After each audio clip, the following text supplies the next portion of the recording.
Hi folks, Freddie here from fjg.org. Welcome to 2026. I don't know about you, but 2025 was a huge year for me.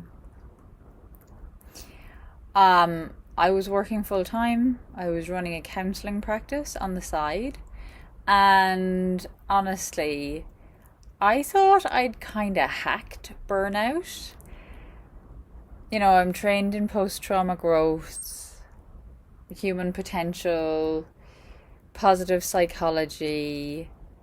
I really believed that I'd somehow bypassed through all of this knowledge that I'd gained, this habit, this sort of occupational hazard of burnout.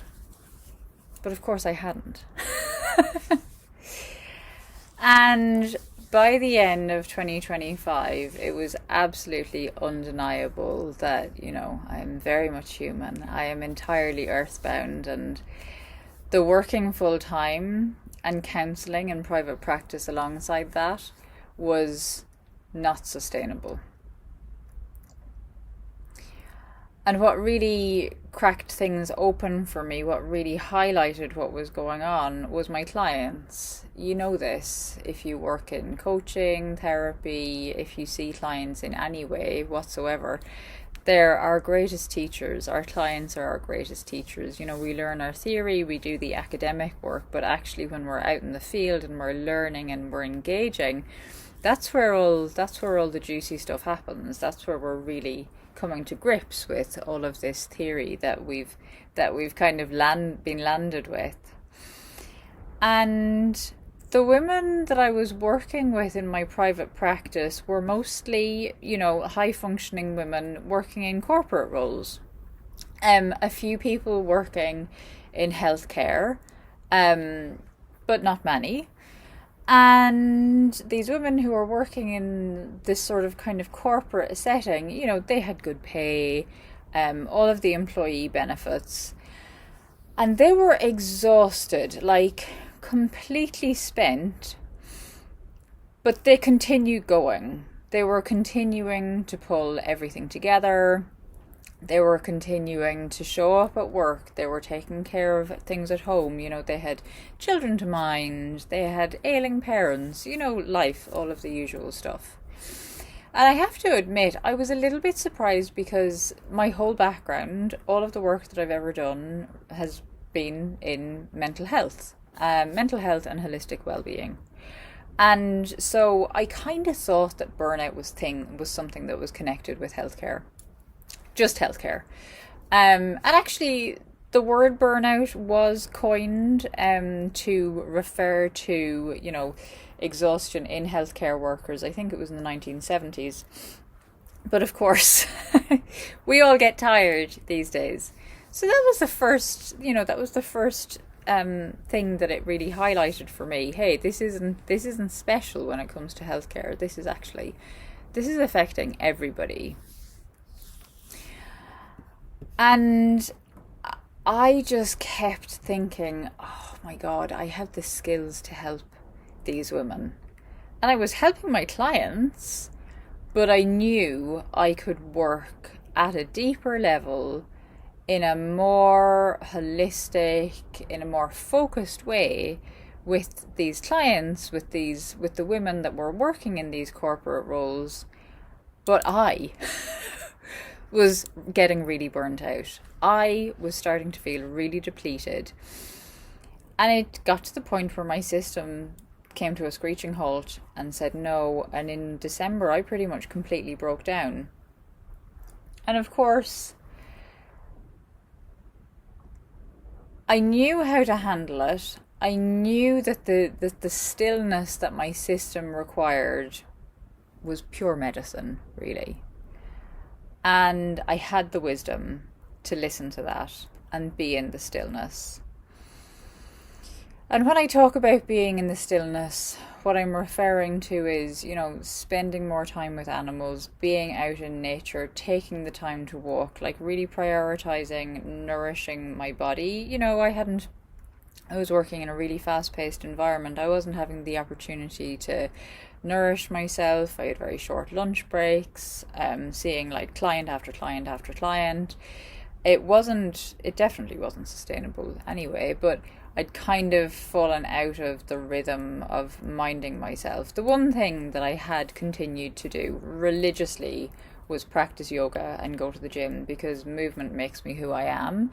And I knew that, you know, though that they're the things that absolutely can't drop. These are the things that keep me, that if there's something to sort of hold on to when it comes to my rhythm, it's definitely yoga and the gym. And of course, I practice qigong on a daily basis, which kind of I forget about because that's become such a habit for me now. Out of the stillness, this realization emerged for me that the way forward was going all in on running my own business.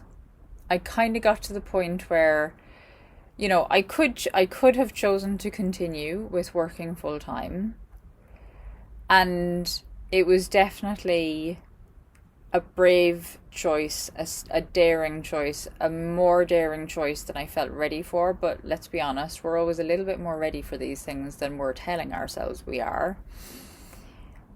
And the immediate, like, no doubt decision that was landing in my system was go all in on running your own business. And I knew that my energy is everything, right? It doesn't matter how you're working, but definitely in entrepreneurship, in running your own business and being self-employed, energy is everything. Absolutely. And I'd done some, I'd been doing, in 2024, I think I'd started doing some business coaching. Thank God. These things are skills that you can learn. And so I'd started doing some business coaching. And 2024, I had found myself in quite an uninspired place after I finished my psychotherapy degree. 15 plus years in working as a mental health professional. I decided to go back to school, develop my skills, become a psychotherapist. And by the end of it, again, I was pretty exhausted. Doing a psychotherapy degree, probably doing any kind of degree, to be honest, is not an easy task. And I know that my calling is helping people find their magic and express it in the world. Like, there's absolutely no doubt about that. But I was feeling really uninspired as to how to do it. I was feeling quite flat in myself. And my coach said to me, follow what makes your heart sing. Follow what makes your heart sing. Follow what brings you joy. Follow what brings you energy, and see where you end up. And I suppose part of this was what I was following, in that, I'm definitely going to continue to do yoga. I'm going to continue to go to the gym. Like, these are the things that are not going to slip by. And in following that thread, this is where I find myself today. And had you told me a year ago that self-employment would feel like the most radical self-care, I would have definitely raised an eyebrow. But from where I sit today, it makes complete sense for me. So 2026 is definitely a year where I'm pivoting. And I've had this time for reflection, and my own burnout has definitely been a doorway, a portal, an awakening. And it's very clear to me that there's absolutely nothing about burnout that's a personal failure. It seems very, very evident that there is great intelligence in the information that our bodies are providing us with. It's like burnout is this signal coming from a complex system that's ready to, in a state of emergence. Complex systems are always in a state of change, always in a state of emergence. And when we roll with that, there's some real wonder to be discovered. And it's like my system is, inviting me into a new phase, into like this mindset with like so much more compassion, so much more creativity, so much more aliveness. And so right now, I'm actually working on creating a transformational healing container, which will incorporate all of these elements: compassion, creativity, aliveness. It's the journey from burnout to insight, to returning to the messages that are bringing us into our finest version of ourselves, that are constantly, it's like we constantly get to refine. We constantly get to become more and more ourselves. Like there is no end to the magic that is us, that will express itself through us. And so I would love for you to continue on this journey with me. I'm going to be recording and making videos and uploading them on here a lot more regularly.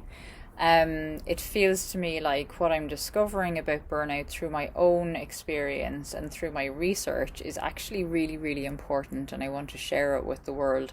The understanding of humans as complex systems is still pretty young, and it's really only something that I discovered, probably about 10 years ago, when I was starting to get really into, caring about climate change, caring about the environment, starting to actually understand how systems work. And then, of course, it was like a real deep dive into this understanding when I started training with organic intelligence and started to work with, post-trauma growth. So please feel free to hit subscribe. I'm also going to put a link in the notes here for my newsletter, the newsletter is going to be something that will be coming out once every quarter. If you would like to follow me on Substack, that's where I do a weekly article. I'm also going to pop that in there. And I look forward to continuing this conversation with you. If you have any comments, if you have anything that you would like to share about your experience of burnout, your experience of, unusual portals, the places that life has taken you, the things that look absolutely horrific from the outside, but actually they bring you somewhere. There's this gift in every experience that we have. If you'd told me about that, if you'd said that to me, after my mum died when I was 29, I would have been like, yeah, okay. It took me quite a few years to discover what the gift was in that. Maybe 5, 6, 7 years. They're there. They're there, and they present themselves to us in time. And so, yeah, it's a pleasure to be here and a pleasure to continue sharing what I've been discovering with you. Thank you for being here.